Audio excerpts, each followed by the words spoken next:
নাট্যনগৰী পাঠশালাত আৰম্ভ হৈছে ভ্ৰাম্যমাণ থিয়েটাৰৰ নাট্যযাত্ৰা।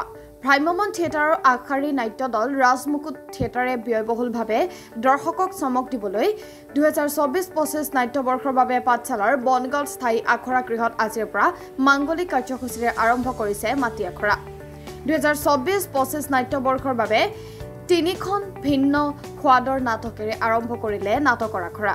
মঞ্চ জগতৰ বলিষ্ঠ অভিনেতা প্ৰসেনজিৎ, গুঞ্জন ভৰদ্বাজ, চিন্ময় কটকী, অভিনেত্ৰী প্ৰিয়ংকা শইকীয়া এই বৰ্ষত চুক্তিবদ্ধ হৈছে। বিশিষ্ট নাট্যকাৰ অভিজিৎ ভট্টাচাৰ্যৰ মহাৰণৰ বলিয়া ঘোঁৰা, ৰাজদ্বীপৰ বধ, ৰঞ্জিত দত্তৰ বকুল বনৰ পক্ষী নাটখনৰ যোগেদি দৰ্শকৰ মাজলৈ যাব।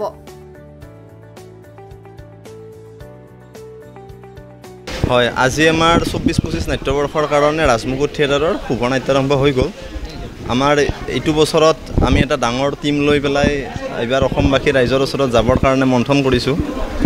আমাৰ বলিষ্ঠ অভিনেতা প্ৰসেনজিৎ বৰা, লগতে বলিষ্ঠ অভিনেতা গুঞ্জন ভৰদ্বাজ, লগতে আৰু বলিষ্ঠ অভিনেতা আছে চিন্ময় কটকী, লগতে শংকৰজ্যোতি ৰাজখোৱা, প্ৰিয়ংকা শইকীয়া, কবিতা চুতীয়া, এনেকৈ ডাঙৰ টিম এটা লৈ পেলাই আমি এই বছৰৰ 3খন নাটক, আজি আমি অভিজিৎ ভট্টাচাৰ্যৰ দেৱৰ ৰচিত, ৰাজেশ ভূঞাৰ দ্বাৰা পৰিচালিত নাট মহাৰণৰ বলিয়া ঘোঁৰাৰ 2টা চিন আমি আৰম্ভ কৰি পেলাই এইটো নাট্যবৰ্ষৰ কাৰণে আমি আৰম্ভণি কৰিলোঁ।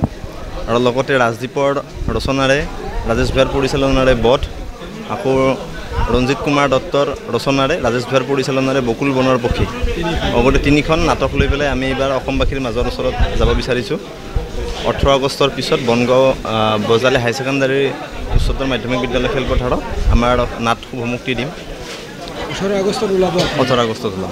অসমবাসী হয় হয়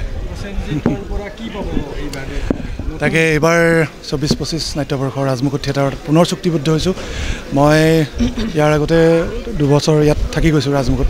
এইবছৰ বাউলী মোৰ প্ৰিয়া, বিষাক্ত প্ৰেমৰ শিকলিৰ দৰে নাটক ৰাইজক উপহাৰ দিব পাৰিছিলে ৰাজমুকুট থিয়েটাৰে। গতিকে এইবাৰো আশা কৰিছোঁ এইবাৰ 3জন বলিষ্ঠ নাট্যকাৰৰ 3খন ভিন্নধৰ্মী নাটক লৈ আগবাঢ়িছোঁ।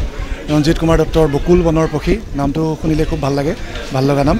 আৰু আপোনাৰ অভিজিৎ ভট্টাচাৰ্য দেৱৰ মহাৰণৰ বলিয়া ঘোঁৰা আৰু ৰাজদ্বীপ দেৰ বধ, এই 3খন নাটকত শুনামতে নাট্যকাৰে জানিবলৈ দিয়া মতে খুব সুন্দৰ সুন্দৰ চৰিত্ৰ লৈ আহিছে। যিহেতু এইবাৰ অকণমান নাট্যকাৰৰ কাৰণে প্ৰত্যাহ্বান হৈছিলে যে ইমানখিনি অভিনেতা একেলগে আছে, গোটেইখিনি ভাল ভাল অভিনেতা একেলগে আছে। মই আছোঁ, গুঞ্জন আছে, চিন্ময় কটকীৰ দৰে অভিনেতা আছে, শ্ৰীমন্ত মাধৱ দত্ত আছে, কবিতা চুতীয়া আছে, শংকৰজ্যোতি ৰাজখোৱা, গতিকে এজনকো এৰিব নোৱাৰা অভিনেত্ৰী আছে। আৰু নতুন এতিয়া বলিয়া ঘোঁৰা, এতিয়া মহাৰণৰ বলিয়া ঘোঁৰা এজাক বলিয়া ঘোঁৰা বুলি কোৱা হৈছে।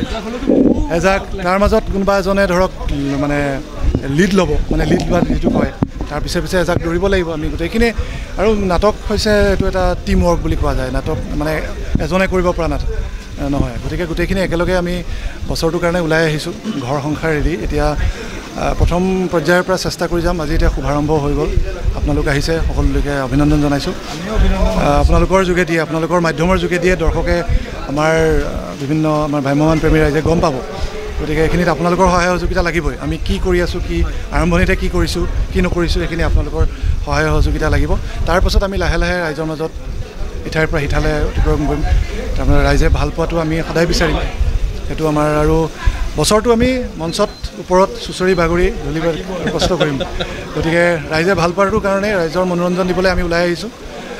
গতিকে ভাল হওক, সকলোৱে আশীৰ্বাদ কৰিব, ৰাইজে আঁকোৱালি ল'ব বুলি আশা কৰিছোঁ। আৰু দৰ্শক ৰাইজৰ আশীৰ্বাদ বিচাৰিছোঁ, তেখেতসকল নহ'লে আমি শূন্য।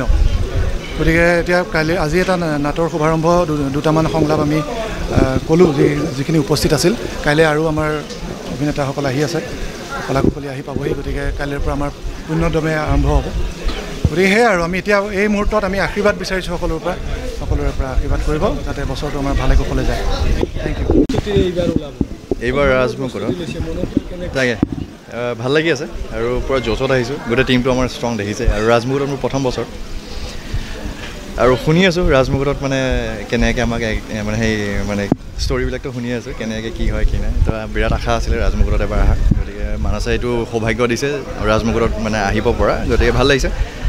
আৰু 3খন ধুনীয়া ধুনীয়া নাটক লৈ আমি আহি আছোঁ, অভিজিৎ দাৰ, ৰাজদ্বীপ দাৰ আৰু আমাৰ ৰঞ্জিত দাৰ। গতিকে এইকেইখন নাটক বেলেগ বেলেগ টেষ্ট পাব মানুহে, সকলোৱে ভাল পাব। আৰু যিহেতু দেখিছে আমাৰ টিমটো কিমান ডাঙৰ, গতিকে কষ্ট কৰিবলৈ আমি কষ্ট কৰি ওলাই যাম খালি আপোনালোকৰ আশীৰ্বাদটো লাগে আৰু বাছ বজালিৰ পৰা অখেন্দ্ৰ তালুকদাৰৰ ৰিপৰ্ট আছাম 15